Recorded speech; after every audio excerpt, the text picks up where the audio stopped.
வணக்கம் நிக்கிதா. அதாவது செங்கல்பட்டு மாவட்டம் மாமல்லபுரத்தில் இன்று சித்திரை மாத முழு நிலவு மாநாடு, அதாவது பாமக மற்றும் வன்னியர் சங்கம் சார்பில் ஏற்பாடானது செய்யப்பட்டிருக்கிறது.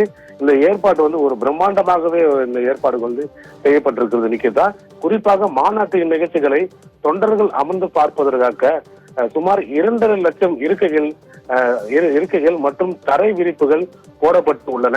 மாநாட்டிற்கு வரும் பெண்களின் வசதிக்காக 500 மொபைல் டாய்லெட் வசதிகளும் ஏற்பாடு செய்யப்பட்டுள்ளது. குடிநீர் வசதிக்காக 10 லட்சம் குடிநீர் பாட்டில்கள் தொண்டர்கள் மூலம் வழங்கப்பட உள்ளன.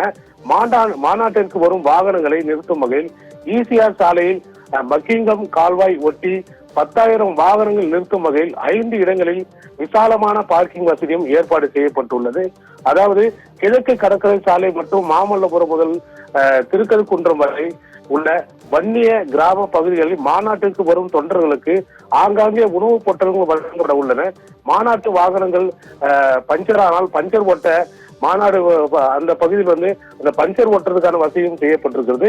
குறிப்பாக கிழக்கு கடற்கரை சாலை முழுவதும் மாநாட்டு பாதுகாப்பிற்காக சுமார் 5000 போலீசார், அதிரடிப்படை போலீசார் ஈடுபடுத்தி உள்ளனர். மாநாட்டிற்கு வரும் தொண்டர்கள் திருவிடுங்கை கடலில் இறங்காத வகையில் கடலோர காவல் படையினர் மற்றும் போலீசார் அங்கு பாதுகாப்பு பணியில் ரோந்து பணியில் ஈடுபட்டு வருகின்றனர். வாகனங்கள் ஒழுங்குபடுத்துவதற்காக வன்னியர் சங்கம் சார்பில் 2000 அக்னிப்படை வீரர்கள் கருப்பு சீருடன் ஈடுபட்டு வருகின்றனர். மேலும் வன்னியர் சங்க மாநாடு இன்று மாலை 4 மணிக்கு தொடங்குகிறது. முன்னதாக ஆடல் பாடல் நிகழ்ச்சிகளும் பிரம்மாண்டமாக நடைபெற உள்ளது. அதே போல 6 மணி முதல் தலைவர்கள் உரையாடல் உள்ளனர். அதே போல் 8 மணி அளவில் அன்புமணி ராமதாஸ் பேசுவார் என எதிர்பார்க்கப்படுகிறது. இதில் விண்ணில் சுமார் 1500 ட்ரோன்கள் ஒரே நேரத்தில் பறக்கவிட்டு ட்ரோன் ஷோ காட்டப்படும் உள்ளது எனவும் தெரிவித்துள்ளனர்.